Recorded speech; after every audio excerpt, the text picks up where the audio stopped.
Messi. Oh my goodness. Oh my goodness. Just when you think he's done everything, he comes up with something even more special. Nani. Bruyne. Oh, wonderful. What a goal. And what a time. In what a place. What a player. Rolling for Vardy. Onside. Jamie Vardy. History. Leicester number 9 beats 10 and scores 11 in a row. And then Ronaldo. What a goal by Cristiano Ronaldo! Manchester City are still alive here. Balotelli. Aguero.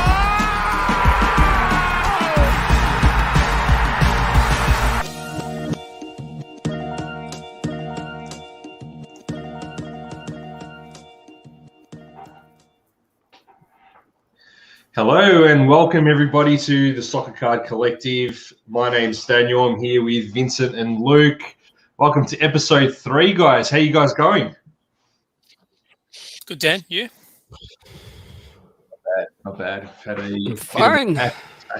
action-packed week in the hobby in general. I'd say It's been wild, it's not hasn't it? often that Jeez. you have. You know, I kind of say that we caught up Monday night, and I just feel like that was a lifetime ago since given all the things that have happened in the hobby. Oh, spot on.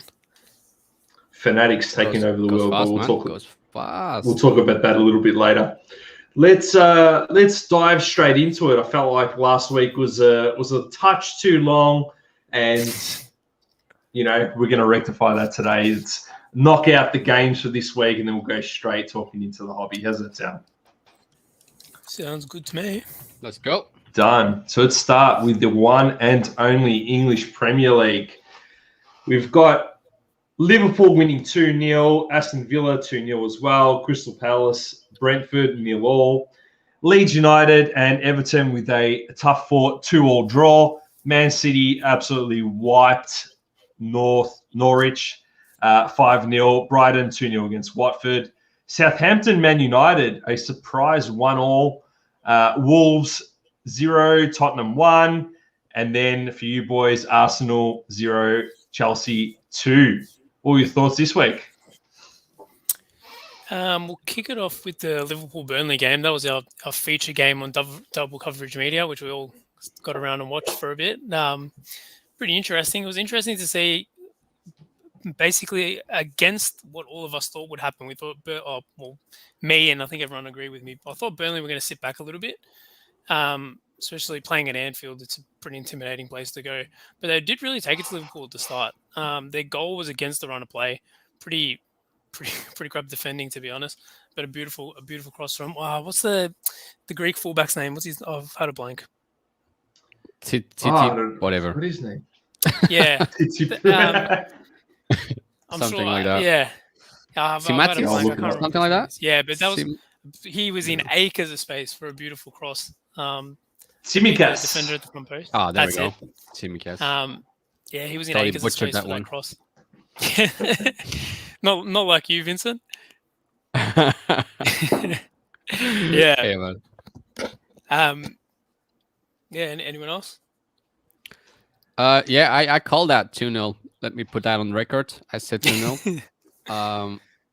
But yeah, it was he had all the time in the world to put that cross in the box, and well, yeah, that's what happens. You don't leave, especially. I mean, at the end of the day, Liverpool is still one of the better teams in the competition. So Yeah, for sure. yeah, and it was a pretty boring game, I would say. Burnley, I give it to Burnley that they really took it to Liverpool instead of just sitting back. I think that's the way to go against Liverpool because they're so used to getting the ball and playing against teams that would rather lose 2-0 and not attack than lose 5-0 on attack, I feel like. So good job for them. They lost 2-0, but they did it in a good way, in a good fashion. So props to them. They still lost, but it's like, as I said, better than sit back whole game and try to score that one goal. But yeah, that's pretty much it. Leeds United and Everton 2-2. Looked like a pretty hard-fought game. I didn't catch that one. Did you guys? No, I didn't catch that one either, unfortunately. No, I think there was a penalty too from Everton, if I'm not mistaken.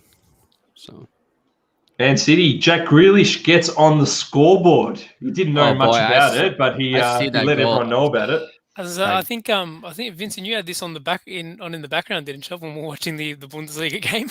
That goal from Grealish, Jesus Christ! He didn't even know it. Didn't even realize what he did. He didn't even see it. Like the ball came from the other side, and he went out and celebrated like he'd like he just scored a bicycle kick from halfway line or something. I don't know. But top bins from 30 yards, but no, not at all. Like the ball was already in the net by the time he looked down. Like what happened? He didn't even know what happened. Yeah. And then he celebrated like the pie. I don't know. Of course, it's good for him. But so can you just go back to City there for a sec? Go for it. Yeah, sure. Something interesting if you go into lineups, the rotation again. This is something, if you're a fantasy player, City players, Pep, the way he rotates his squad is an absolute killer for fantasy players. Like look at the Jesus starting, Varane starting as well. Grealish didn't start last week, did he? From no, Bruyne. No. Bernardo's in there as well.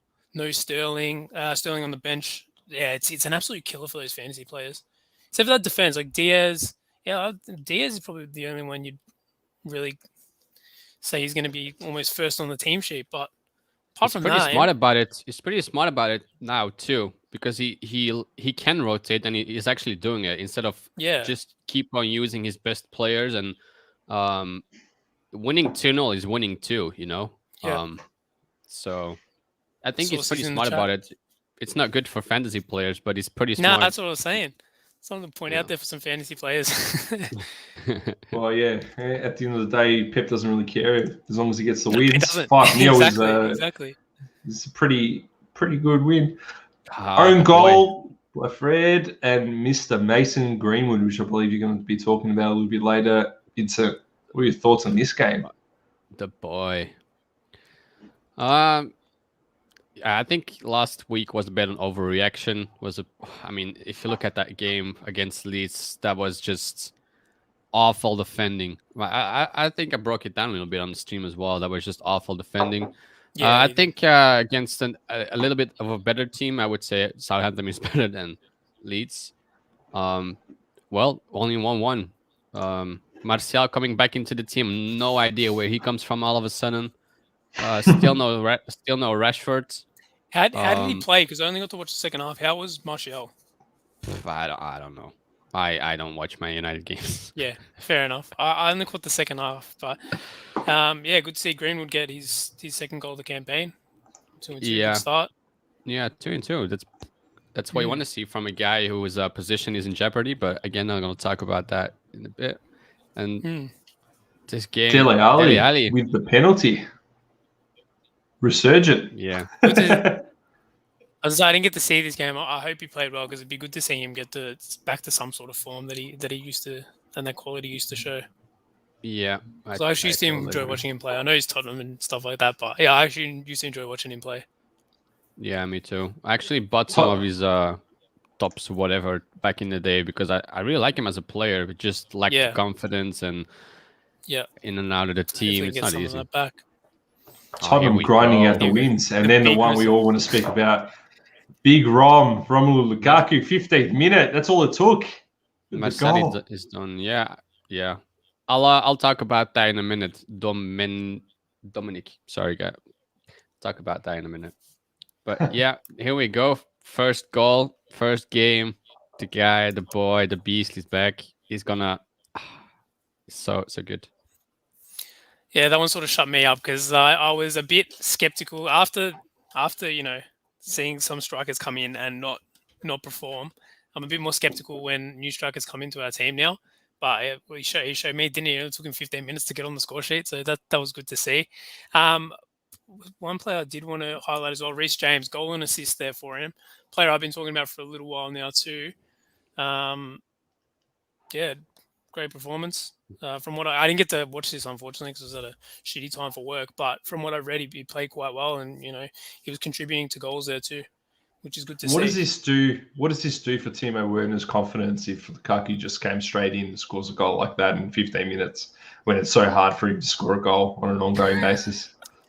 I think it's different because I don't know. It's hard to not take it personally, I guess, because that's going into his position. But I think this season he's going to be playing a different sort of role with the two of them together, where it'd be more facilitator instead of being the guy to bag the goals.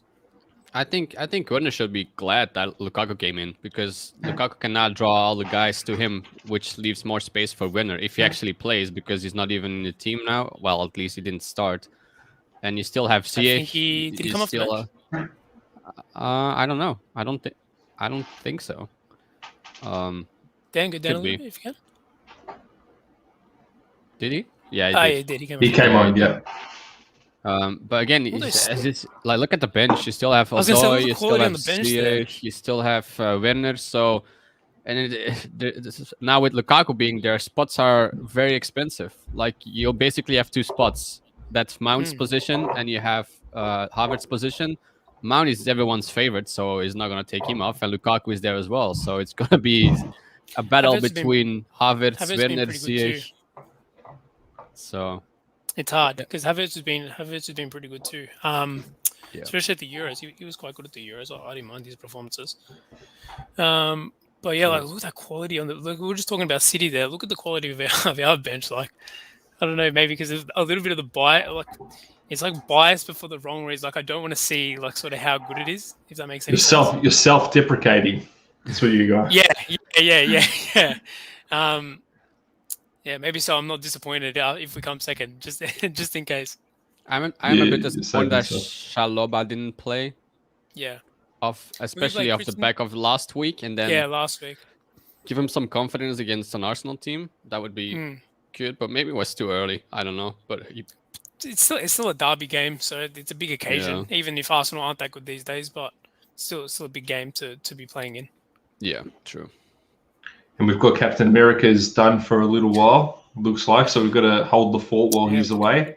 Oh, yeah. He's there as well. Yeah, so another guy competing for one of these spots up front. Absolutely. Anything else for the Prem? Then we'll get to Dom's comment about Martial. Yeah, I'm surprised he's still there. I would get rid of him, man. Has there been interest elsewhere, though? I'm sure someone would want to take him. I don't know. Maybe some kind of Turkish team or I don't know. Chrome Dome Martial maybe might be on a different wave. Very good. That was. It's not a win to. A derby win. A derby win's a derby win. I'll take it. We'll move over to La Liga. The notable games there is obviously Granada. Well, Italy has a lot of draws amongst the top teams. So 1-1 against Valencia. We've got Athletic Club 1-1 against Barcelona and Levante 3-3 with a red card against Real Madrid. To be honest, I didn't catch any of these games because I don't really watch La Liga. But that is... maybe we're going to have a lot closer La Liga. It's not just going to be the top three teams anymore. It's going to be, a lot closer. And what's Barca doing without Messi? I'd be very interested to see this. The Madrid game might be one to click on as well. After this. Yeah. For sure. So I'm just trying to see the way that they line up without Messi in the lineup. So they've got Braithwaite on the left, Depay in the centre, Griezmann behind them, De Jong, Busquets, Pedri. Still a very strong midfield. Alaba, Piqué, it's a very young team. Dest. It is very young. Yeah. It is still very young. Garcia, Frankie De Jong, Pedri. That's very young. How old's Braithwaite? I actually don't know. 27? 28? 27. So probably not him as well. But it's great experience for those young guys in there, like Garcia playing next to, and Dest as well. Dest is young. Playing next to, Piqué, Alba, Frankie and Pedri playing with Busquets there. Yeah, it's great experience. But that's all I really have to say about that one. Let's go over to Real Madrid because, as Dom said, fantastic game for Vinicius Jr. with 2 goals Incredible. And Gareth Bale with Bench the tag goal in too. the 5th minute. Garrett's back. Apparently, it was dreadful. Same with Eden Hazard. I've read that really? they both were after that goal, that was it. Bale's goal was hit for him the entire game, and Eden Hazard didn't look good whatsoever. So Wow. Look at this: 20 shots on goal against 8, and of that 8, 3 went in. Incredible stuff, and 38% possession as opposed to 62. But what are our feelings about Vinicius Junior? Is it? Yeah, that was the main thing I wanted to talk about here because he came off the bench as well. Off the bench, Yeah, 2 goals. that's right. He has a lot of naysayers, so it was good to see him perform today. And be able to score 2. Hopefully, he can continue this form. He's probably one of the more volatile prospects in the soccer card hobby, in all honesty. Like 1 minute he bags goals and his price goes up like crazy, and then it just drops like a stone. I haven't seen anyone, I think, I don't know if you guys have seen, but for whatever reason, he just jumps up and down. And I just think that being such a young player playing for Real Madrid, it's pretty huge, and it's a lot riding on him and on his shoulders as well. And man, I think he's a decent pickup at these prices. In all honesty, I think that maybe people are a little bit too harsh on the kid. I don't know what your thoughts are. I think Real Madrid fans in general are very harsh, very harsh. very harsh. Well, it was interesting. We see where those his heights or the top of his cards can go, because they were up at around 110 US after he had he scored, was it Champions League last season? He did something. I can't remember which game it was. They're around 30. 2 goals in the against Champions League, Liverpool. was it? I can't remember. I just remember something happening. Yeah, they were down around the 30 US mark. And then after that game, they jumped to highs of around 110 US, which is a great flip there if you've got it. A pretty low investment. That's for a PSA 9 Optic 2018 base as well. So Saucy says that Optic they're back PSA down again. 9s are back down to $20 to $30. That's interesting. So it's an interesting thing to look You're at. not a fan of him, are you? Sorry? You're not a fan of Vinicius, are you? No, I've noticed no, he's been to be quiet. I don't like him. Well, I he's don't know if it was, obviously I talented, remember mentioning but it once. Yeah. I don't rate him. No, I don't know. It's one of so many players that went, Brazilian players for that matter, that went to Real Madrid, because they had their fair share with Kaká and Robinho and who else. But I don't see it. His underlying numbers, if he could put these underlying numbers into goals and assists, that would be amazing. But it's just not coming. It's just not there. Maybe it's people around him. Maybe he needs more time. I don't know. But I don't see it. I don't see it. How old is he now? Just out of curiosity. 20? 21? Still 20. That's what I mean. He's still got a lot young. to, if you saw me play at 20 years old, I was a joke. Not that I was much better when I was 25, but I definitely improved. I was retired by 20 years old. 21. 21. I was out 21, of it. 21 to be playing for Real Madrid, massive. I don't know. Sure. And he's played, how many seasons he played? I like now? it. 2? I think it is his third, no? Third season, yeah, I think so, roughly. I think he joined in 2018, 2019 is when he joined Real Madrid. So I'm not going to go out and buy his cards. I'm not saying that at all. I'm not buying any of his cards. I'm just saying I'm that, not saying run for it maybe right now, but maybe it's something to maybe he's a half decent player that's just under the radar that maybe develop into something. I don't know. sure, could be. Could be. Let's move to Bundesliga. The few games for us to look at is Leipzig smashed Stuttgart 4-0. We had the live stream of the Freiburg and Dortmund match, which obviously the underlying striker in that match, Vincenzo Griffo, is obviously the best striker on that pitch. That was the most underwhelming game I've seen in a long time. Yeah, that was pretty disappointing. They were not great at all.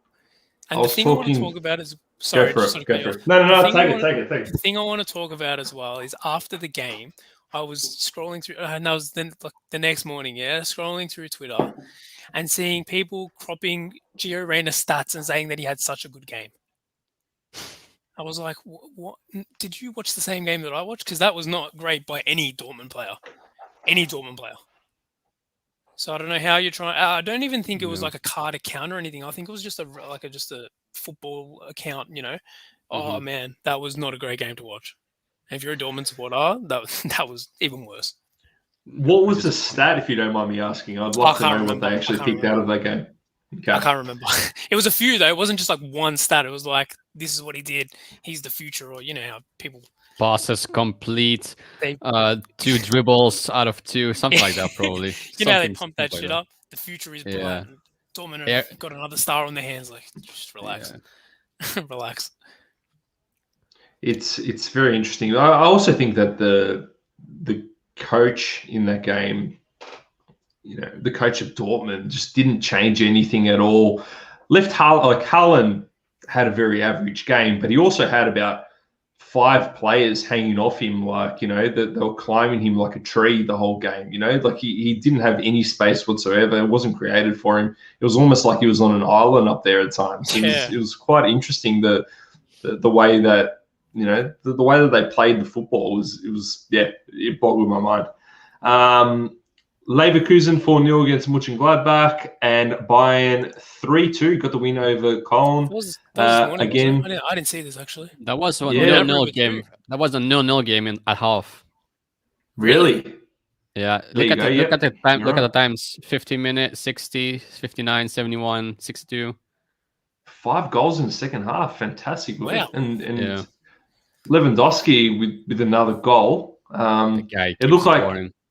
It looks like here they were 2-2 at one point, and then Gnabry again scored the second time. Yeah, he's I don't know what it is. Like he definitely doesn't get the respect that he deserves, Lewandowski. He really doesn't, and it's just it's very frustrating. Yeah. It's same with Lukaku. I think they're both in the same boat. Like they keep scoring goals, and yet people hype Foden because he makes 5 dribbles. Like I don't get it. I get what you mean. Just up to before we move over, Leipzig there. Dominic Szoboszlai scored. Is that the way to say it? Yes. How could I forget? There were 2 Andre crackers Silva. as well. Andre Silva. Yeah. But Szoboszlai was great. Those 2 goals, especially the free kick, just creeped into the back post. Oh yeah, that was great to see. And I think that started a lot of people in the hobby took that to notice, because I saw people posting want to buys. If you're after the card that has his RC on it, it's Euro Mosaic. He also has a Champions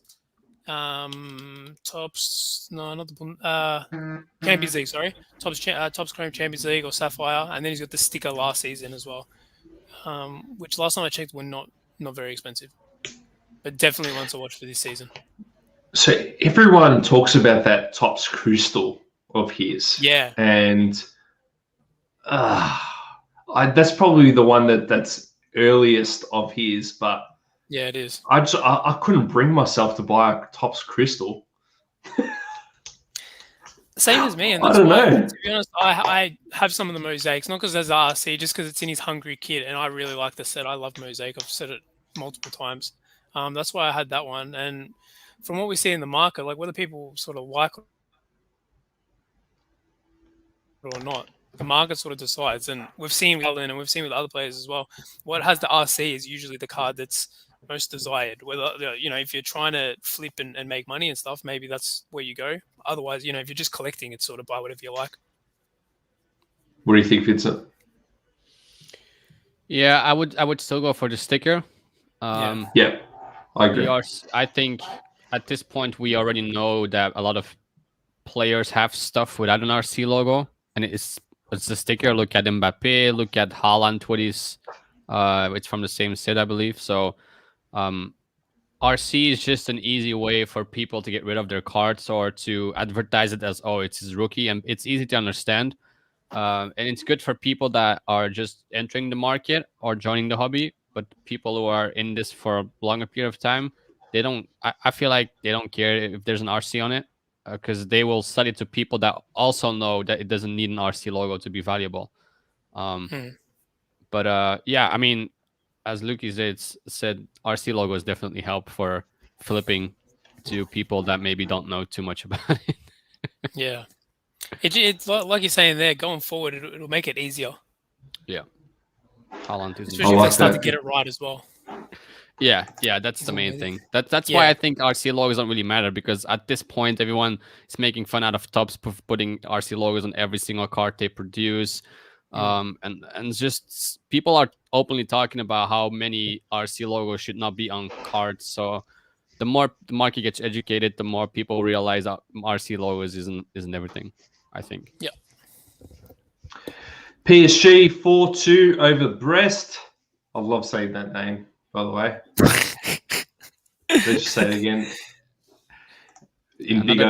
Another two conceded. That's a trend for PSG. It really is. Conceding goals. It's his 5th conceded goal in 3 games. But again, I think if you go line up, there was still no Ramos, I believe. No Ramos, no Messi. So I think we talked about this, didn't we? Unless I'm having deja vu. Yeah, I think we talked about it. I believe we did. Yeah, I believe we did. Yeah. No Ramos again. Mbappe with the goal.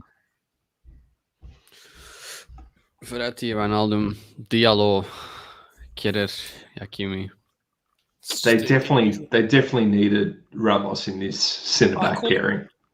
Yeah, for sure. I caught the extended highlights of this, and Hakimi had a lot going forward, as I'm sure it wouldn't surprise you, Ben. But he was having a lot of shots on goal.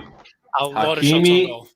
Is brilliant, a brilliant player. I think he's probably one of the fastest players around. I feel like he's top 3, if not even if number 1. To be honest, I feel like he's probably one of the best, if not the best, right back in the world.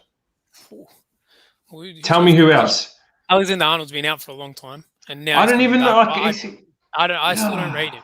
Hakimi's probably a better defender as well, going back than what Trent Alexander-Arnold is. Absolutely. Yeah. Definitely right now. His speed, ability to read the game is just absolutely incredible. It's absolutely incredible. And it just scares me to see what he's going to be able to do when you put Messi into that mix. It really is. I love the modern fullback as well.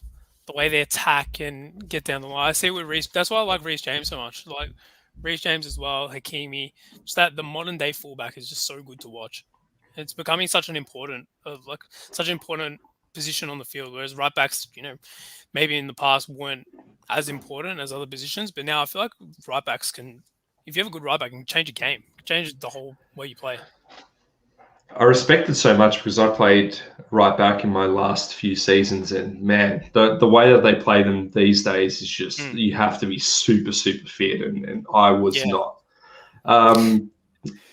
We've got a few games that were interesting though in this league. We had Rennes 1-0. Don't know if you guys caught that one. No, so we obviously had who we got here. Kamavinga didn't even start, did he? No, he didn't even start. I think I did catch a bit of this, actually. Doku came off. I think he was replaced by... I think Kamavinga came on, did he? Yeah, he did. Yeah. So there's that one, but also the other game we want to talk about is... Marseille. Marseille. What the fuck? Nice, suspended. That was wild. That was wild. I don't know if anyone saw that, but absolute scenes when Dimitri Payet was going to take a corner or something, was it? Yeah, he was throwing water bottles and then like invasion from the pitch and punch-ons with the people in the crowd. It was unbelievable. What happened was I caught this because I was trying to find the Marseille highlights because there's a few players in that team I like that I'm trying to catch up on how they're playing. So he walks over to go take the corner. Someone throws a bottle from the crowd. I don't know, plastic, I'm guessing, because I don't think you have glass bottles there, which is thankful. He picks it up, it hit him, so he picks it up, throws it back into the crowd, and then that was it. They're running onto the field, and they had to call the game off. It was pretty disgusting from the fans to be doing stuff like that. Yeah, but apparently they're gonna lose 3-0 too. They're gonna Really? Marseille's gonna lose, or Nice is gonna lose. Marseille. They didn't want to come on the pitch again. Oh, they didn't want to come back, yeah, and Yeah. that's rightfully so. Like, imagine if he went back into the corner after that happened. Yeah. I think that's a bit unfair. I reckon just call it a no contest or whatever, because you can't go back onto the field after that. That was crazy. But yeah, either side, I guess, he shouldn't have thrown the bottle back, but really, the bottle shouldn't be being thrown in the first place. So, yeah, wild scenes. Not something you want to see. But Good social distancing. I don't think that exists in Europe these days. Absolutely. Well, you're only allowed if you can, if you have 2 shots. Oh, right, okay. Yeah, you need to show a certificate or whatever before you can enter. That vaccine passport or whatever it's called. Yeah, something like that. You need to show it before you can enter, and it's also only for people that have a season ticket, if I'm not mistaken. So it's not just for everyone.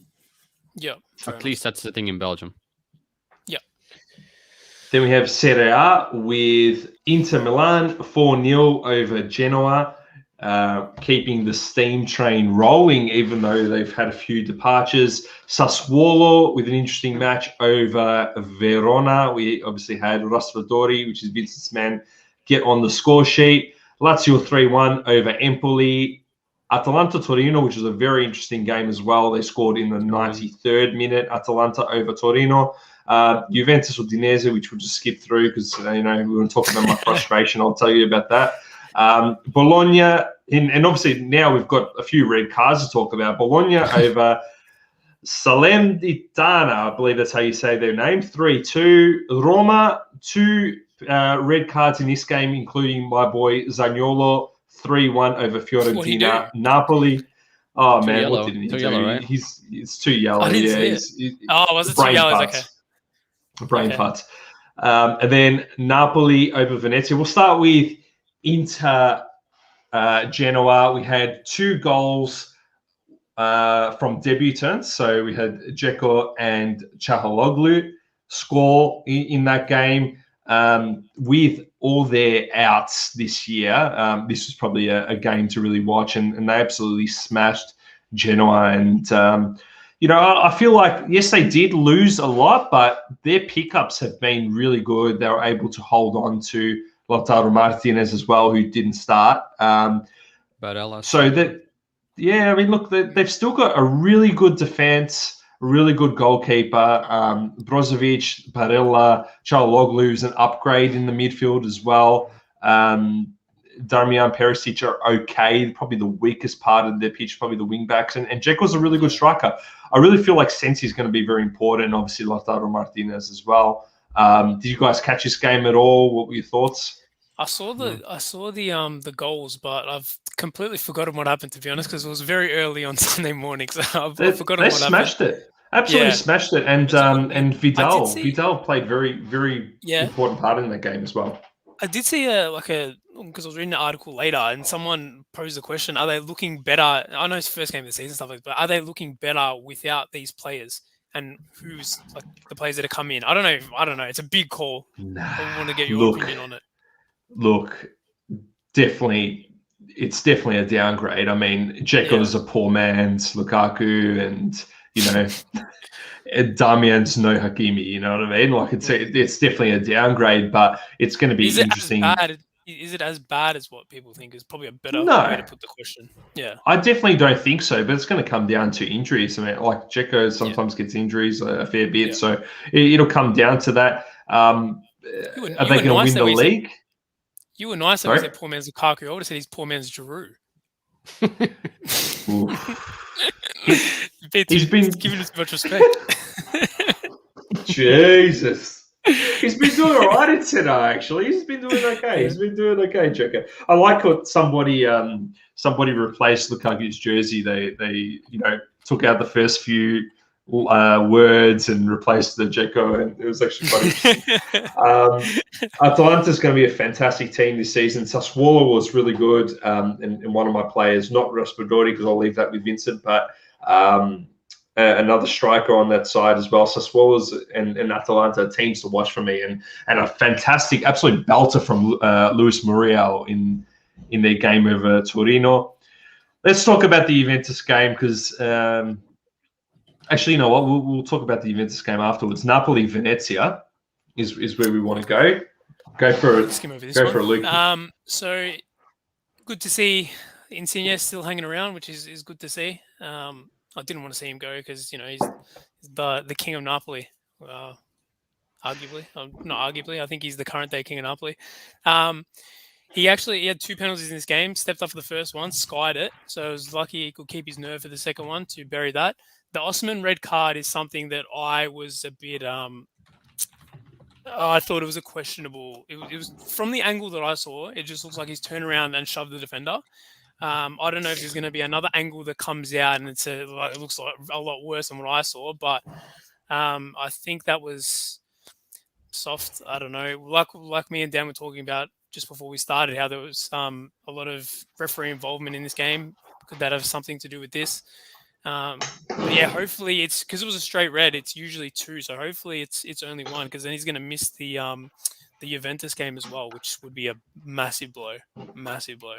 So talk about Osman while we're talking about him. Talk about him and as a prospect, and because I know you're a massive collector of his. Yeah. I have a whole lot of his stuff. I posted what I have in hand on Instagram the other day. If anyone wants to go check that out. There's gonna be a whole lot more stuff coming from Ship My Cards when that comes back to, and some better stuff as well. Some quite nice stuff that I'm very proud to have right now. Good striker, very high work rate. We've seen his back into last season, because last season was his first season at Napoli. For anyone who doesn't know, came on a pretty sure it was a club transfer, club record transfer from Lille. Started off a bit shaky, had injuries, got COVID, but his back end of the season was very good. So I think he had 10 assists and 10 goals. I can't remember how many assists now, but a lot of involvement towards the second half of the season. Just missed out on Champions League qualification, unfortunately. And then this season really carried that form on from the back end of last year. He scored I think it was 7 or 8 goals in 4 or 5 preseason games. He was absolutely on fire. Obviously, it's preseason; it's a little bit different to the real thing. But yeah, I think Napoli fans everywhere are praying he can carry that forward. It'd be good. Go on. And he won that Young Player of the Year or something like that. And what was that tournament? A goal scorer, something like that. He's won something along those lines. Yeah, was it for Nigeria? Wasn't it? Yeah, for a specific tournament. Not sure. Yeah. Not sure. Yeah. But yeah, player I'd definitely be keeping an eye on this season. High hopes. See what can happen. Definitely got ability. Good to see Venezia in Serie A, and I just want to bring up the kids.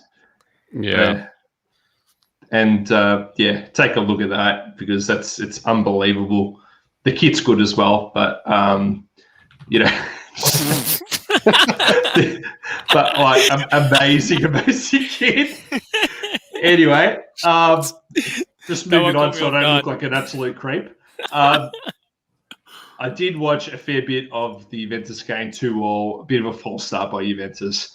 The interesting part of this game, Ronaldo was supposed to start, and strange stuff there.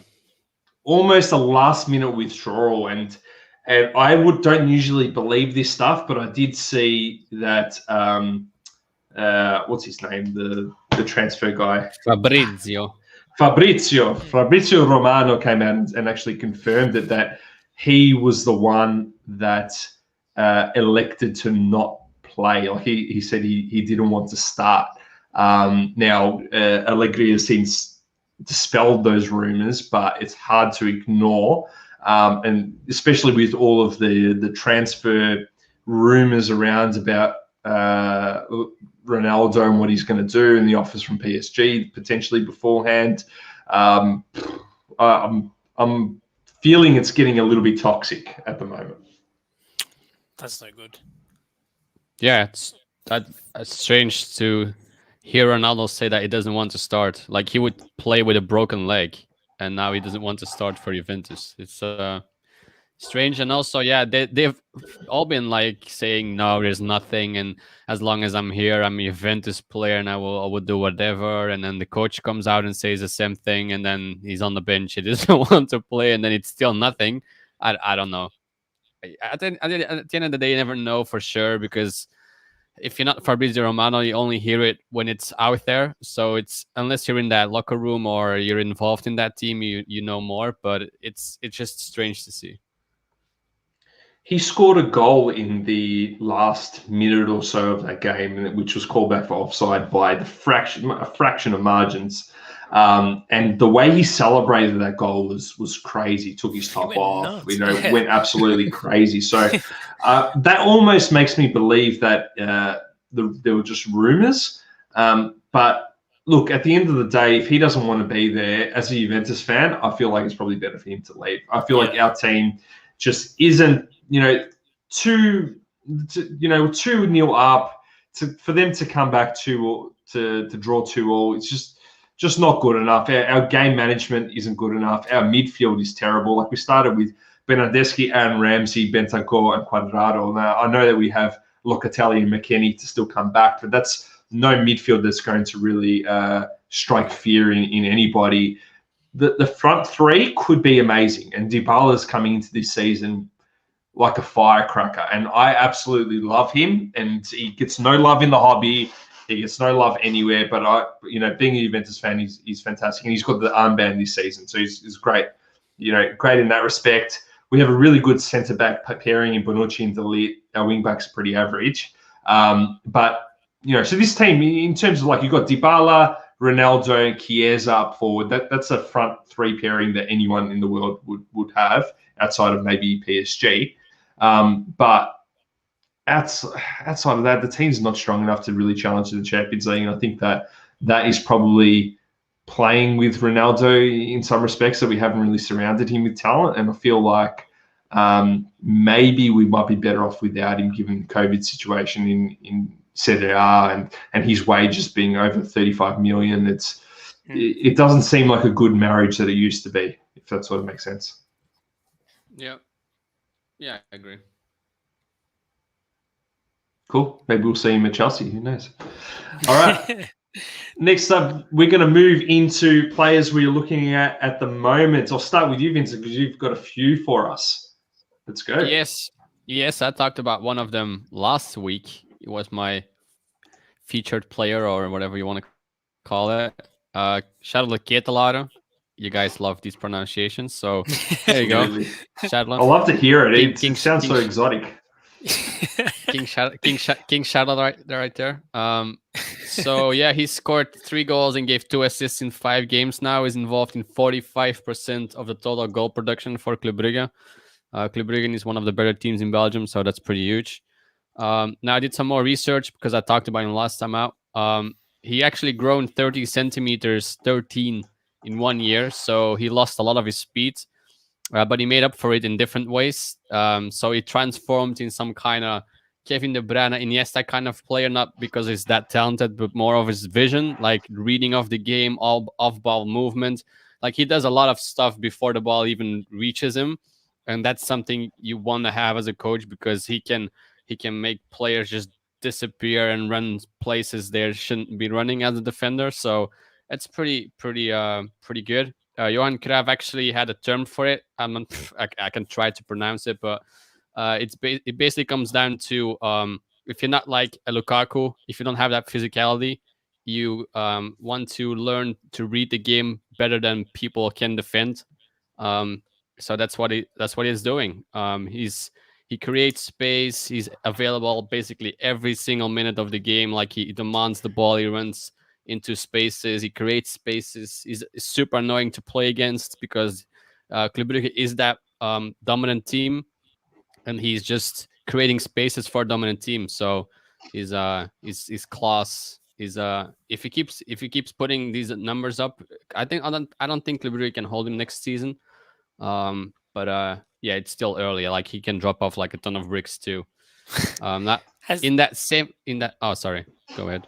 I was just going to say, has there been any links to any other European clubs? Have you heard? Not that I've seen. From Okay. the last things I've seen, he's pretty happy there. Like he's in the Yeah. first team. He plays for one of Yeah. the better teams in Belgium. He plays Champions League, so he's a starter. So it's always tricky if you're in that position.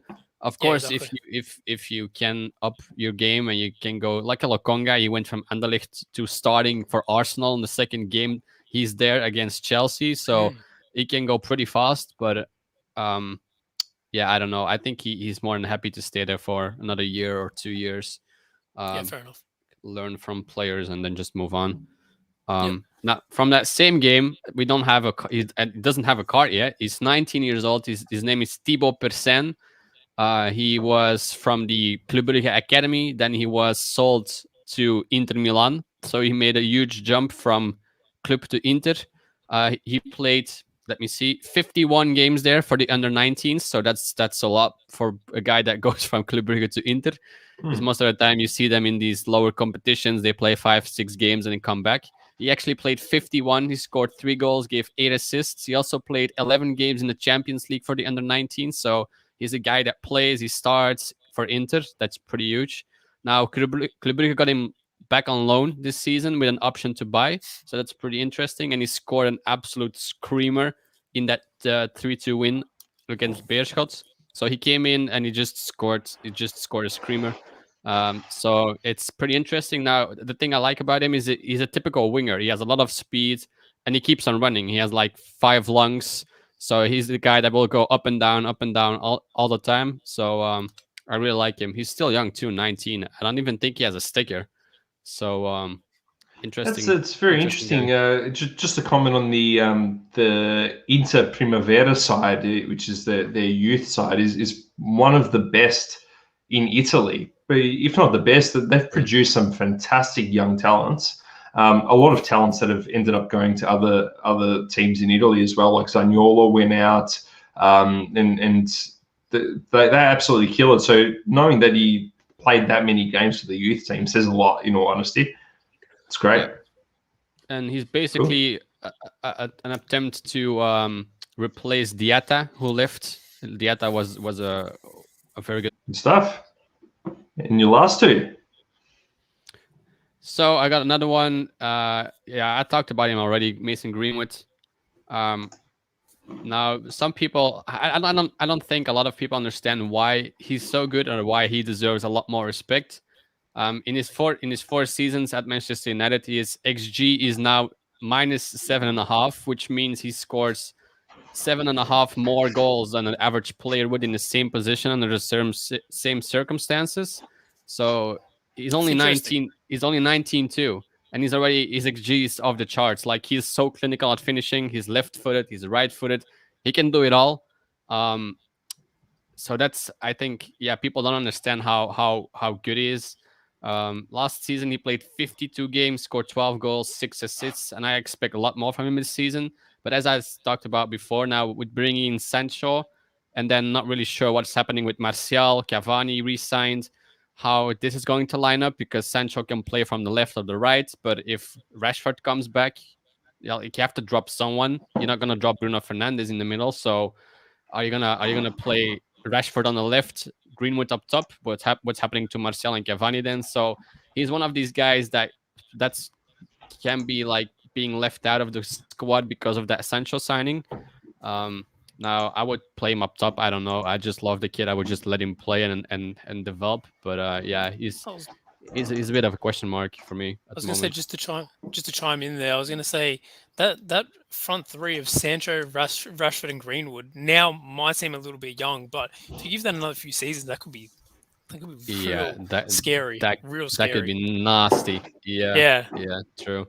And I mean, he played 52 games last year. Like, if you look at Rashford, how many games he already played for Manchester United's first team, and that's insane. So they give their players a lot of play time. They just now need to give them confidence. That's the main thing that players in England like. How many of those were starts as well from the 52? Do you have it there, or if you don't have it, all good? But oh no, I don't have it. Don't have it there. That's all right, all good. Yeah, but I mean, I think it was a fair few. Yeah, I'm gonna try to look it up. While you, So he bullied James out of the team too. So yeah, he's for me he's one of the better strikers now, especially at that age. Like -7.5. That's insane. I was gonna say the first two like Premier League games this season, he's really changed my mind. It looks like he's come back a lot better than what I could. Yeah, I mean he's 19 as well. It's like Yeah.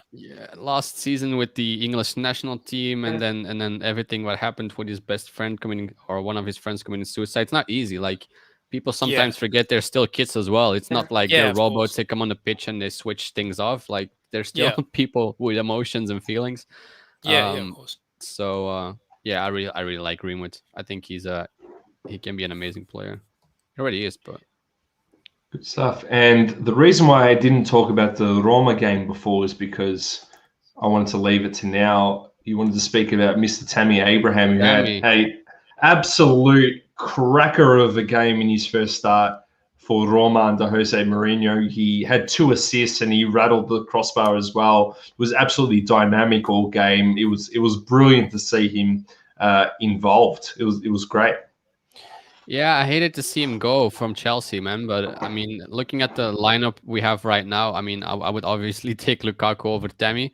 But in the past seasons, like he played 82 games for Chelsea as well. He scored 30 goals, gave 12 assists.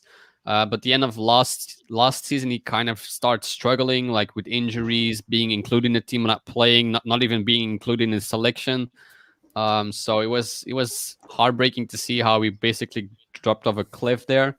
But I'm glad he's at a team like Roma. He's signed until 2026 as well, so it's a long time. But like he starts, I think he played 69 minutes, gave 2 assists, as you said, like hit the crossbar. I just hope he turns out into the player I hope he will be, because I really love the kid. Like he can ball. He's a real baller. Now also, if you look at his stats for Chelsea, he was actually underperforming XG wise, but overperforming XA wise. So he was giving more assists than he was supposed to and scoring less than he was supposed to. So if he can now improve his finishing, you have a player who can score, who can finish above average. So I think he can become a very, very dominant player. If only Mourinho does his stuff right. But yeah. Oh, here we are. And then this is supposed to be his rookie. I'm not sure. I haven't done enough research to say this is his earliest card, but I mean 2017. I would imagine that's one of his earlier ones when he was at Swansea. Looks good too. I kind of like this one. That is a nice card, yeah. He does have RC logos on a whole lot of product, so it's Yeah. an 1920 interesting season. Yeah, interesting take that this is from the 17-18 tops English Premier League. So yeah, it's not like it's like made up or custom made. It's from a Topps official licensed product. So then It's interesting. Yeah, you go. Oh no, I was gonna bring the point back that we talked about before about RC logos and product. Like he has stuff like from what was it 2020 that have RC logos, and he has cards from 2017 without RC logos. So yeah, that's why that's actually what I was going to touch on as well. Like he's got another Topps product, like as in Topps Sapphire, that has an RC logo on it. But I was just thinking back to that set, there was a bit of a grey area with that, because you think about like the Haaland also had an RC on it where he had won the Champions League edition before. So yeah, I might just be an outlier set, who knows? But all those Panini products did definitely have RCs on them, the tickets and the Prism as well. Yep, good stuff. Lukey, you have a player as well? Yeah, I've just got the one this week. So mine is Baku from Wolfsburg. This is his Euro Mosaic card with the RC, Vincent's favorite RC logo on it. There it is right there. Yeah, I've got that. He's an interesting player. Again, I was just touching on before how I love the modern day fullback, and here's another one of those that I can give as an example. Very good going forward. If you look back, I think he scored 6 goals last season. Wolfsburg now with Champions League qualification as well, so we're going to see him on the top European stage. Some of it, like 2 of the goals I remember off the top of my head, were absolute crackers. Can really hit a ball. At the moment, he's currently playing on the wing for Wolfsburg due to some other injuries. Scored on the weekend. Probably should have scored a chance that he had last weekend as well. So he could have been 2 from 2 to start this season. There are some links to Arsenal. I don't know how concrete they are. There are also some rumors that Bayern Munich were interested, but I think he came out and sort of said that there was nothing concrete there. But he's obviously a player that people are talking about and on people's radars, and one that I really like. And you can pick up some cards super cheap of his from Mosaic, again, one of my favorite products. There's one more thing I had to say. Now I've forgotten. While you're thinking about that, Saucy says that the 17-18 is definitely his rookie. Panini are absolutely milking the RC logo. Hard to He's not argue. wrong there. So do you think Baku will stay in the team if the other ones come back? Because you said there were some injuries. He'll shift back to right back. All right. Okay. So he's playing out of position at the moment due to injuries. But I think the guy that came in at right back's been playing quite well as well. So I don't know. I believe he'll go back there. That was what I was going to say. There's also for the German national team. So he played at the 21 Euros.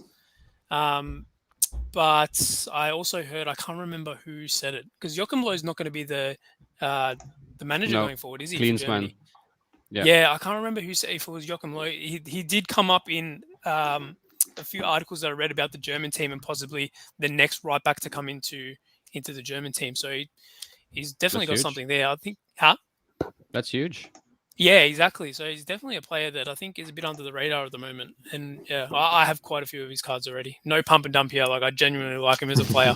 But yeah, definitely have a look. He was in the Bundesliga team of the season last year as well, which was pretty big. Yeah. Nice. Good stuff. Good pickup. I have one as well. It is a very, very deep cut, under the radar type play, but I just really, really like him. It is Gianluca Scamacca is his name. He played for Ascoli in Serie B. Then he moved over to Genoa, and he is now at Sassuolo. So you probably recognize him by the tattooed neck and the tattooed arms is probably his most distinguished feature. A really tall, strong, fast striker. I love to watch him play. I think he's fantastic. And I really like his story as well. He has a dad with very significant mental health issues and has been in the news quite a bit. He's been in jail and whatnot. And for his story is a big reason why I really like this player. And I've got his rookie ticket just because it's something I like. And not to say he's going to be anything unbelievable going forward, but I think that he's definitely got potential. He's quite young. He's got the right build for it. He seems to have the right intelligence on the pitch and the right fight for the ball. So I really am rooting for this kid. I think he's going to be really good. He's very cheap to pick up if you wanted to. It's not going to cost much. And me talking about him now is not going to increase things all that much. But an interesting thing, and I kind of wanted to talk to Vincent about this, because you see these cards in front of you. They're all RC logo on them. All Genoa kit. He's now at Sassuolo. But then we have this one over here, which is his sticker with Ascoli. Ascoli, we played with them in Serie B. He scored, what was that? It's 13 goals in 35 matches. This is a three-way sticker, and if Saucy's in the chat as well, he tends to not like them all that much. But this is his earliest sticker, and that's with Ascoli. What are your thoughts here? Is this the one to go for if you were a collector of his, or would you go the RC logo in the card form because it's a Serie A card, if that makes sense? If you're a collector, then you should always go for this one. Even though I don't really like these cards with two, or even the Mbappe one, I think it's like a shame that there's not a player on there. But if that's his earliest, then it's his earliest. And if you're a collector, then let me put it different. If you're a collector, it shouldn't really matter. If you like the other ones more, the Mosaic or whatever, you should go for whatever you like most. If you want to invest in the earliest thing, then you should always go for this one. Doesn't matter if the other says RC logo. I think we can name 100 cards of players that is wrong. But we've seen that as well with the Haaland sticker, I think it is, with Salzburg kit from a tournament, I think it was. Yeah, as also two other guys on it. The one with Beckham Ronaldo and Zlatan. So there's a lot of cards like this or stickers that are appreciated in the hobby. But yeah, if you want to invest, it's something different because again, RC logo is strong in this current hobby. But I would always go for this one. I kind of like it too, with the black and white. It's nice. It is really cool. Saucy's asking who are the other guys. I'll tell you what, I wouldn't have a clue. They're Serie B players, like they may be, good enough for the second division, but not necessarily for the first division. I'm not too sure about them at all. I'm not even going to try to pronounce their names, but Skamaka's the one to, out of those three. And you know what? He's actually got linked recently to a move to Inter to be a backup to Dzeko. So one to definitely look out for, I think, and a cheap one anyway. But that leads me very, very nicely into our next segment, which is talking about the hobby. And talking about FOMO in the hobby, talking about influencers out there, talking about cards and what that does to prices and what that does to people's sentiment. Now, I think that we've, starting this podcast, we're talking about players. It is a very, very fine line, between being called a pump and dump and I really feel like you can't have a half decent soccer card show without talking about individual soccer cards. So, where do we kind of sit there and how does that impact the hobby? I know we're only a small podcast and hopefully we do become quite big, that we are potentially influential, but I don't want to be influential for the wrong reasons either. So where does it end? Like, what are your thoughts? Because soccer being a up and coming collector's target, and particularly in nations which haven't really got a history in soccer or football, you can be really easily deceived in some respects. Yeah, I mean, I think I make YouTube videos now for over a year, and I've only made 1 or 2 videos talking about like potential players to take a look at.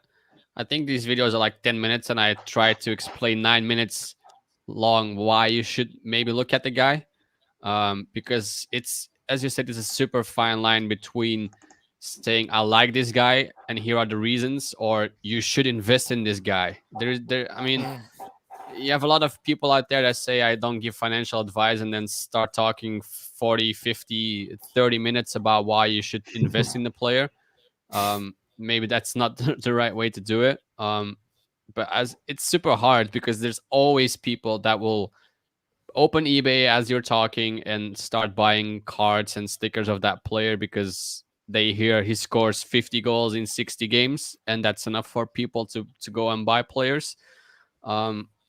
At the end of the day, people still need to do their own research, that as well. It's always easy to say, and what does that even mean, do research? Because at the end of the day, I can say he's doing well, he scores 50 goals in 60 games, and then he breaks a leg, and that's it. Yeah. Or he changes teams, or another manager comes in and doesn't play anymore. I mean, there's so much that can go wrong. But yeah, it's a hard balance between pumping, dumping, whatever, and then really talk. Like I talked about 4 players because I really like them. I don't care if you buy these cards, and if you buy these cards and prices go up, well, I'm happy for you if you made money. But I don't really care what people do or don't do. But that's just me. Obviously, there's a lot of money to be made if you have a big following and you tell people to buy a certain product you have 50 from and then just sell it. But yeah, that's just not me. But yeah, it's a hard balance. What do you think? Yeah, it's a very fine line, and I think a lot of it comes down to the delivery of it. Like we just talked about players, like you just said, we just talked about players then, and we just talked about players that we liked. But like all the players we talked about, we're personally like buying ourselves. So is it a pump and dump? I don't know. Wouldn't a pump and dump so if I already had people them, will. and then, yeah. As soon as you say that you've got the card, it puts something in their mind like, I should get it, and it also puts in the mind that you're only talking about it because you have the cards and you want to sell it and flip. I don't even. You know what I mean? Like, and that's not necessarily always the case. Yeah, of course. But on the flip, side, there are people that are trying to do that, and I For think we've sure. talked to a few of them in the last week or so, especially you, Dan. Undercover, I can yep. think of one. Yep. Yeah, Mm. I can think of one. But yeah, it's just yeah, it's a hard topic to talk about because like defining exactly what a pump and dump is and people's motives and stuff is hard. But then there's other things that like I don't want to. This could come across very wrong, but I don't mean it in any ill way whatsoever. There's some markets that I feel like should be not how do I say it? Like I'm going to use the example of I like defenders. the, I think the defenders, yeah, yeah. deserve more like recognition. Not saying their prices should be more. I think they deserve more recognition. Not saying take that whatever way you want, but they deserve to be valued higher compared to when you compare it to strikers and stuff like that. If anyone has that's all I've really got. If someone wants to sort of elaborate Oh, on look, that. I think it all comes down to buy what you like, Yeah. and trying to fit the soccer card market into similar card markets like basketball, for instance, is probably the wrong way to look at it. And because that's an established market, we kind of tend to go that way with the RC logos and everything like that. But soccer is completely different to that. You know, people have an emotional attachment to goalkeepers. They have an emotional attachment to defenders. I had in my locker at school, I had Fabio Cannavaro and Alessandro Nesta right next to each other. I grew my hair like Nesta. I had the slick back with the, everything. And that's the emotional attachment I had to defenders, and I was a defender as well, was crazy. And people talking about Maldini to this day, they talk about Dino Zoff to this day. And I feel like the emotional attachment that I have to those players are very similar to the way that they speak about Baggio, they speak about Del Piero in my instance. So I feel like, not to say that other people don't have emotional attachment to it, but I feel like that's a little bit more so in soccer because we've been around for a lot longer, because it's passed down through history throughout the years. And I don't think that it is fair to say that, I really like this player, these are the cards that I'm looking at because I get an emotional attachment to it, is, a pump and dump, if that sort of makes sense, right? Yeah. But when you say that, Christian Pulisic is going to be the absolute gem and is going to be a future GOAT in the hobby, and either you don't know about soccer at all, right? Or you're playing to the Americans and you're trying to get them to pump up their card. So it's a very, very fine line, especially with new people in the soccer card market. So the question I'd probably ask to Vincent, and I know these are really hard questions, and these are the questions I want to tackle. It's Soccer Card Collective, because other people will kind of avoid them because they are too difficult and maybe not play into their narrative, but I don't really give a shit. So in saying that, if you were a new person to the hobby, if you have a new person who hasn't collected soccer cards before, Vincent, what would be what would you tell them, and what would you tell them to avoid with all these influencers out there? I think the first thing you need to do if you join a new market is to be completely honest with yourself. I think that's the first step, because a lot of people use that only invest in what you like to have like a some kind of backdoor. If you buy a card and it doesn't turn out to be valuable in the future, you can always say, oh yeah, but I just like the card. It doesn't even matter. Well, sure it does, because if you have a bad taste and you only buy players you like and you hope to make a good return in the future, well, I can like Obsidian, but if no one gives a crap about Obsidian in like 5 years, well, I can still like the card, but I'm not going to turn a profit. Basically, in the last year and a half, everything you bought turned into a profit. Basically, you need to be like you needed to buy like some kind of custom made whatever to not make a profit. So I would say just be honest with yourself, and just don't start buying left, right, and center. Like, just calm down. Don't jump into FOMO, because that's what killed a lot of people with the Prism stuff as well last year. For people that followed that go up and kept going up, and everyone was saying the same. Everyone was saying the same about it can only go up. Like the market is coming, and the Euro was on the way, and the Champions League was in full swing, and it couldn't get lower because it was Messi and Ronaldo's first Prism cards. I mean, if everyone is saying it, then there's probably something wrong. Like if everyone is on the same boat, that's never a good thing, because you need like different voices. And that would be the next thing. Like, listen to different kinds of people. If everyone is talking about Shadow the Kid a lot, then just buy one of his and go to the next guy. Like, it's you need different voices. If the only thing you hear is Prism is going off, that's not good. You need people to tell you maybe it isn't the right time to buy into Prism right now. So I think you need different kinds of voices as well. And just try to find people that you think know about the sport as well, not only about the card aspect, but also about the sport. Because again, if you only listen to people that know the cards world, you would still be buying Prism. So I think there's a lot of things that you can do to or need to do, but at the end of the day, it's all about fun. It's about connecting with other people, networking, and building a relationship as well. But yeah, I've been going left, right, and center on this, but yeah, that's it basically. As I said, just to chime in there a little bit, there was so much prosperity about that 2014 Prism boom, wasn't there? Everyone was like, "This is never going to end. It's all going," and yeah, well, it didn't. After a while, it did stop. So, did I just lag out there for a sec? No, you're in. All good. Okay, cool. I was gonna say everyone else was lagging, and I was just, I don't know.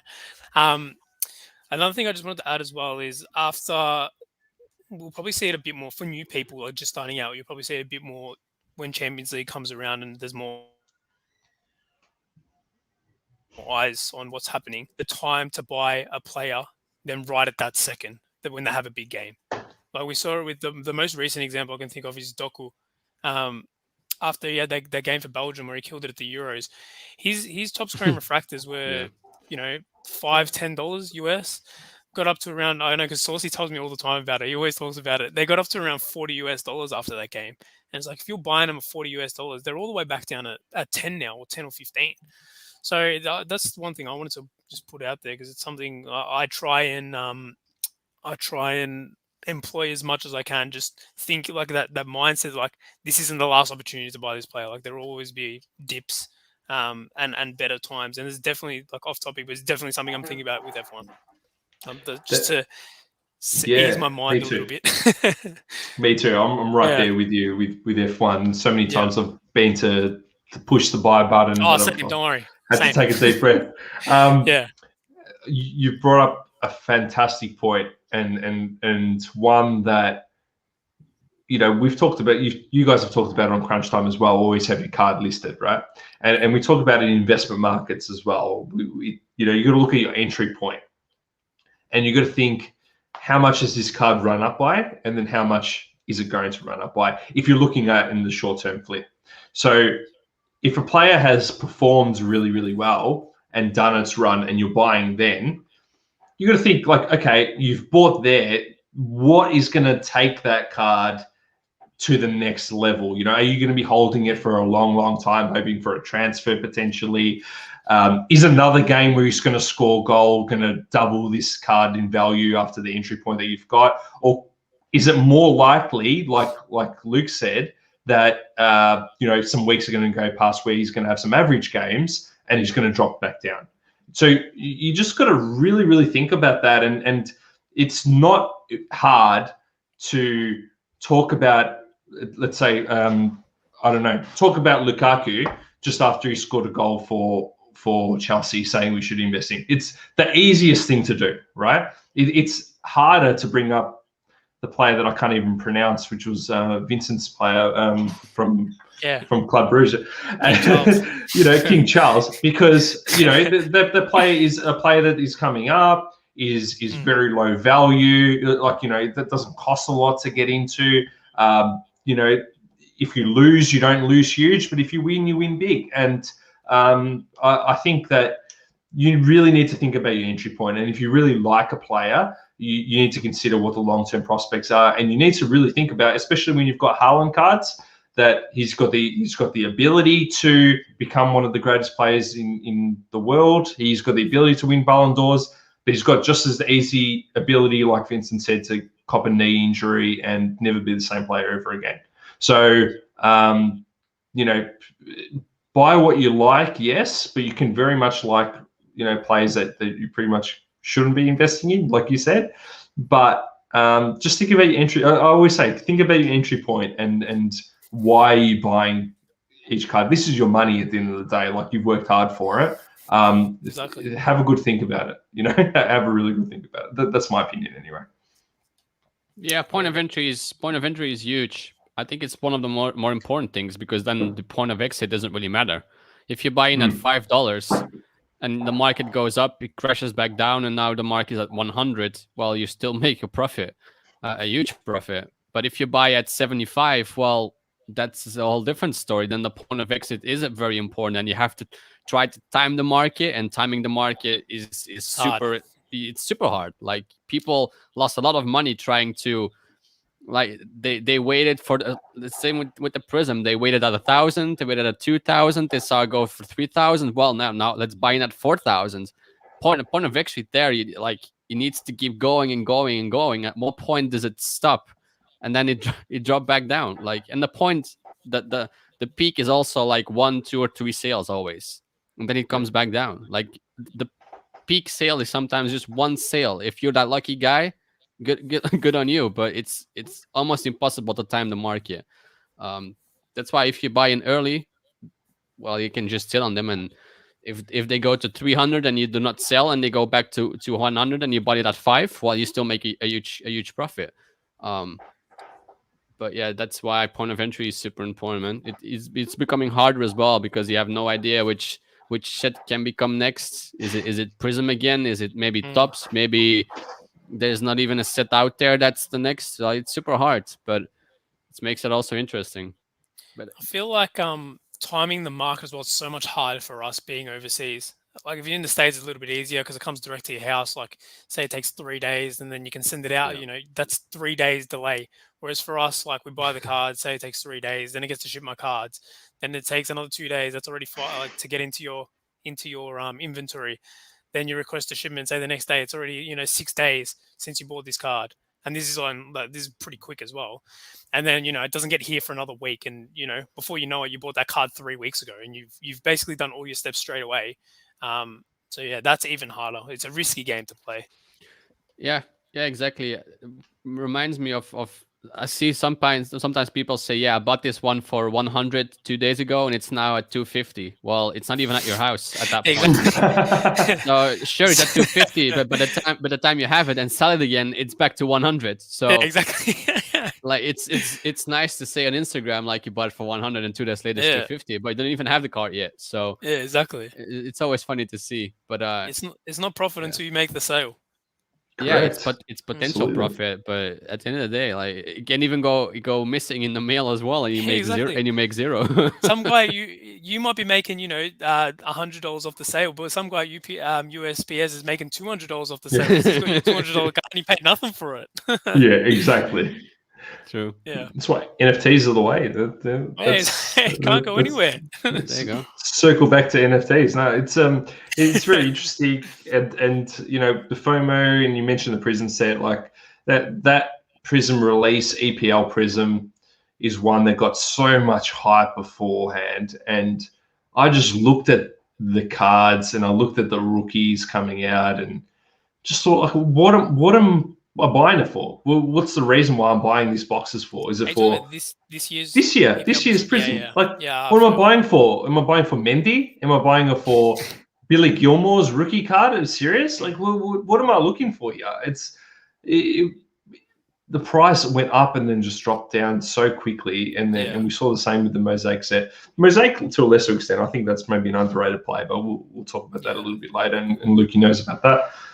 Anyone want to add to the FOMO topic before we move on? I'm good. No, it's okay. Another big thing we saw in cards was the Fanatics deal with Tops, and you know, the more and more time went on, the more we found out that it wasn't just simply a deal for baseball; it was also a deal for basketball and potentially NFL as well. So Tops as a company in the United States looks completely different to what it's going to look like going forward. Now, you know, you're talking about major sports that are potentially going with a competitor, and potentially a competitor that's, well, not competitor, it's got a monopoly on all those three as well. So it's got a monopoly on American sports now. How does that impact the soccer card environment at all? Or does it not? What are your thoughts there? I think it could, and I'm going to say it could because of this. We don't know what's going to happen with Tops. What does Tops have left once they lose? You know, baseball. Or they've just really lost baseball, didn't they? So there you go. Look at this. Panini Double coverage NBA just confirmed. Panini loses NBA in 2026. That is massive. Huge. That's what I mean. Like, what do these companies in terms of Tops and Panini have left? Like, they've got all your alternative sports that you know, aren't the biggest ones in the States, which is somewhat like. It sort of depends how Tops are going to approach this. Next season, are they just going to print an absolute and going forward until they lose the rights? Are they just going to print an absolute shitload of soccer, shitload of F1 just to make their money back?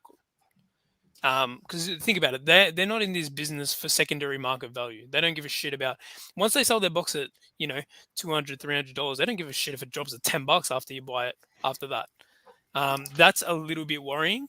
If you know, I'm a soccer guy and you know, I'm buying Tops products. But the thing is, what I've been hearing as well is Fanatics, who is taking these licenses, just going to take over the company completely, which means I assume it'd work as they're going to get the rights to those as well. So will they then produce soccer cards as well, and F1 and all these other sports that they haven't got the major licenses for yet?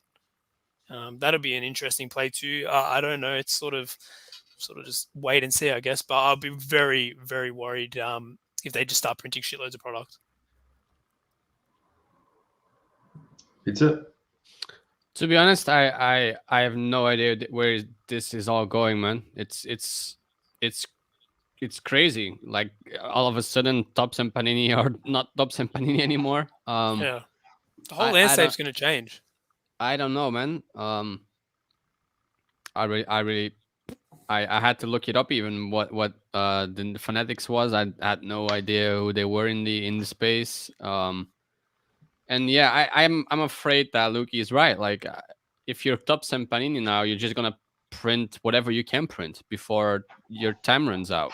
And that's my worry now, especially in the soccer. Well, Tops was already doing it anyway, and now they're losing all their licenses. So what are they gonna do? They're gonna print even more to make sure they just got the maximum out of their stretch or period or whatever you want to call it. I don't know. Is the quality going down because they want to just ship it out and get rid of it and get it over with? I don't know. The only thing I'm a bit worried about is that all of these companies and all of these things fall in the hands of a small amount of people. It's the same with Golden. They bought something, right? And I cannot even PSA and Golden are working together, or was it again? I don't know. Golden got bought out, didn't they? Yeah. I think they did. A lot of influential pieces in the market or in the hobby right now are owned by the same people. So they could be great business people, but if they have no clue about the market, then I don't know. I'm sure they're gonna bring in people that do know, but then again, it's like your PSG. It's not because you're bringing great players from different places that it's gonna work. It's gonna work, yeah. So that's gonna be interesting to see what it brings in the near future. But it's, I mean, as said in the chat, like, losing in 2026, that's still like 5 years, like 4.5. Yeah. So still have a lot of time to bring in new people, and they have 4.5 years to figure it out what they're gonna do. So I would only assume they figure it out by then. I just had a thought then, actually, while you were talking, and it'd probably be sort of beneficial for us all being outside of of the US. What if they started marketing, Tops and Panini, say they don't get bought out by Fanatics, they just have soccer and F1, which is bigger in the rest of the world than it is in the States. What if they focused on the rest outside of the United States and print maybe the same amount of product or maybe even a little bit more, but there's just so much more demand. That was just a very raw thought that I just had then that I thought I'd share. That could be a possibility as well. You got a lot more demand. You can make a lot more products. You just need to market your business a bit better, market your products. Like imagine they made, I don't know, I'm going to give a stupid example here. Imagine they made an A-League release, yeah? And on every A-League billboard, there's Panini going around the side. Everyone's like, oh, what's Panini? And, they can focus back on making stickers again, which is what they used to just do. I think that could be a very interesting. I wouldn't be sort of worried as much if that happened, to be honest, because think of the demand for soccer, football outside of the US. It's huge, so you can make the same, if not more, product, and it doesn't affect your resale value, which they don't care about anyway. But it doesn't really affect the demand for it because the market is just so much bigger. Yeah. I mean, the resale value I think is kind of important as well for what they price the initial boxes at, because if at the end of the day they pump out so much product that the cards are worthless and no one's going to buy the initial product at that price, so they'll have to drive it down. So but then again, like you're saying, if they only have the license for a few more years, then future releases are not their concern. That's Fanatics' concern. So I do kind of understand that. Like Vincent said, it's very hard to see what's going to happen, because we could be talking about something now, then all of a sudden Fanatics has taken over both of them, and that's it. We're just talking about nothing then. But Panini is a very different company to Topps. Panini America is very different to Panini, which obviously originated in Italy, and the European arm and the stickers and everything like that. And I do see.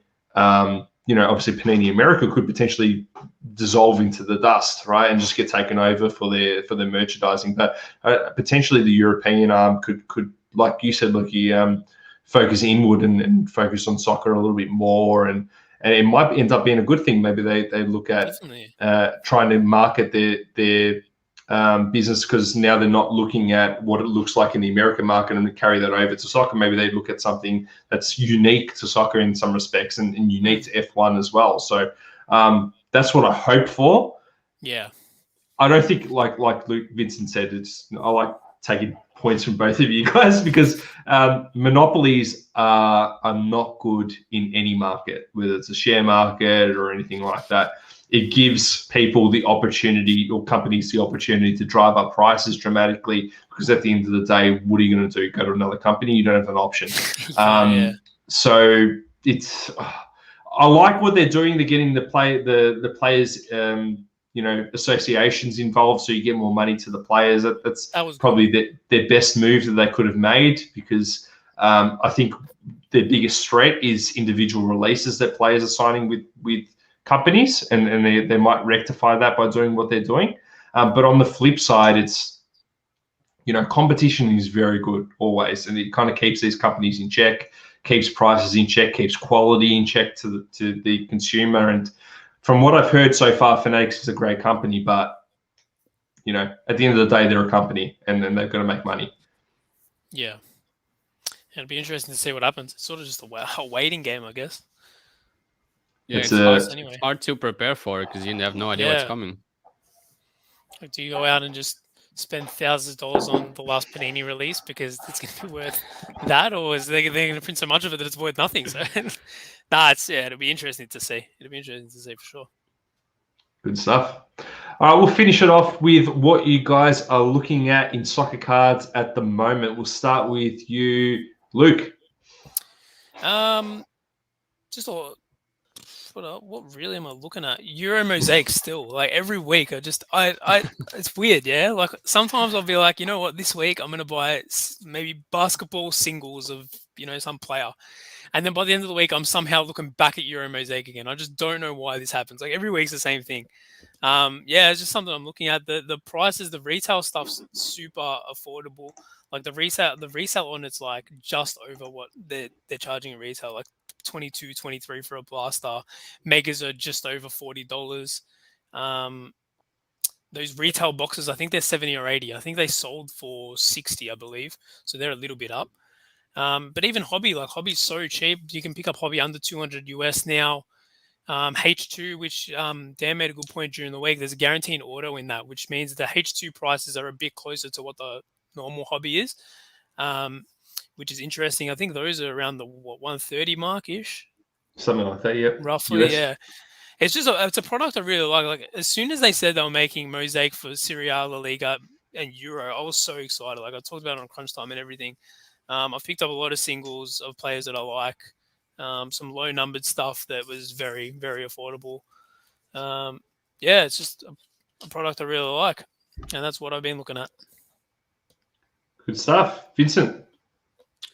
I'm pretty busy on Sorare. It's not cards. But, that's the way. I was actually looking at some Tammy Abraham though. Yeah. Maybe I fell into my own trap of FOMO.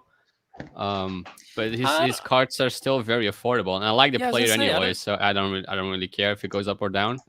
Especially that rookie ticket with the blue, that's an amazing looking card. So maybe I'm picking one of those up.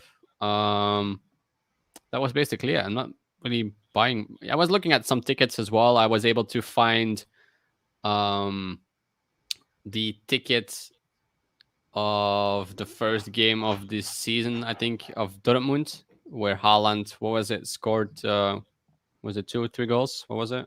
Cannot remember. I can't remember. Can't remember, yeah. Yeah, but I was able to find his ticket, so I bought that.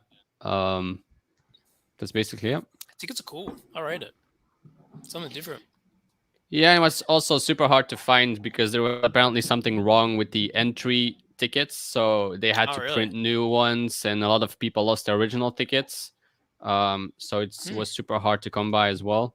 So I was glad I was able to find one. Yeah, for sure. So yeah, that's my that's it. There was a big blow up on Instagram with tickets and slabs and someone else, another collector. I don't know if you caught that, but that was wild conversation about tickets and whether a player's rookie game is the ones to look for, or significant moments. Is that even anything in terms of the game they played? It was wild. I just couldn't keep track of it. It got nasty. I didn't know what was happening there. It's just that almost gets into like a Top Shot like conversation where it's like, is a moment that's is their first Top Shot moment the most affordable, the most sought after, or is it a moment from the playoffs, or they hit a game winning shot, or that's a really interesting conversation. It's one for future pods. One for future pods. In terms of what I'm looking at. One for next week. I like it. To use radio terms. I don't actually have anyone. I'm selling a lot at the moment. I'm just keeping a look at. I'm buying really cheap things because I'm really interested in Serie A at the moment. So some really, really cheap players just because I really like them. And otherwise I'm selling, and I feel like I'm making good profits at the moment. So I feel like it's a good time for whatever reason. I don't know why. So I won't give a play this week. I might have 2 next week, and we'll see how we go.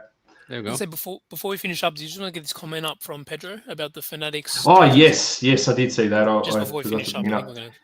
So Fanatics, so just for everyone on the pod, and I completely forgot it last year. I forgot about the people who were listening.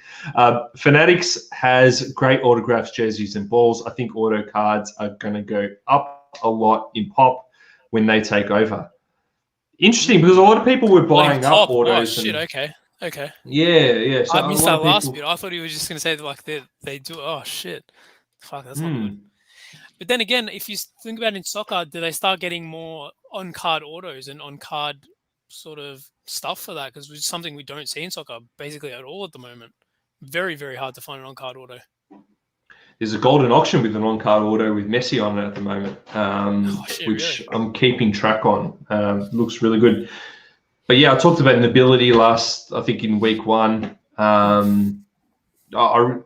tell you what, the emotional attachment I had to that Del Piero card that came, and I've seen a lot of Del Piero stickers that I've passed on. But for whatever reason, when I had this and just, I don't know, maybe I'm a little kid again and I've got the card in my hand that Del Piero had in his hand for a second. It meant a lot more to me. I don't know what it is. And he held yours for 3 seconds. It's worth more. Yeah, he gave me a special couple of extra seconds. So, yeah, exactly. So I don't know. Maybe that was something for me, but I also don't think. I don't know. Forgive me if I'm wrong, but I don't really put a huge significance on vet autos unless they're like goats. That's just me. I'm not really fussed if, I don't know, like let's say Van Persie auto comes through. Like, doesn't excite me. But some people get excited. But I don't know. If you're an Arsenal supporter, oh, no, actually, no, maybe not. If you're an Arsenal supporter, because he sort of snaked him in the end, didn't he? But maybe Man United supporter, maybe. Would a Man United supporter even want that? Nah, you'd rather have a Rooney one, surely. Yeah, I don't know. What are your thoughts, Vincent, on autos? I mean, I don't really like them. I don't want them on my card. Like, it's like get rid of it. But a lot of people like. I mean, I'm just not easily impressed in general, also not in real life. Like, you have people, if you see a celebrity, you go and ask like in a picture or an autograph. I'm not like one of these guys. Like, you would have to be like either David Beckham or Pavel Nedved or someone, but I wouldn't. King Charles. What if you saw King Charles walking down the street? What would you do? I would walk past him and I don't really care. I reckon people would stop and sit. People would stop for you more than they'd stop for him. Yeah, probably. I'm Cardhour. Yeah, exactly. Exactly. But I don't really care about these autographs and these patch things. I mean, it's eye candy, and I get it looks great, but it's not for me. Just it. This is interesting. Sorry, we keep on getting pulled in while I was about to leave. It's like I feel like Al Pacino at the end of Godfather 3. Well, that would be amazing, though. That's something that would impress me.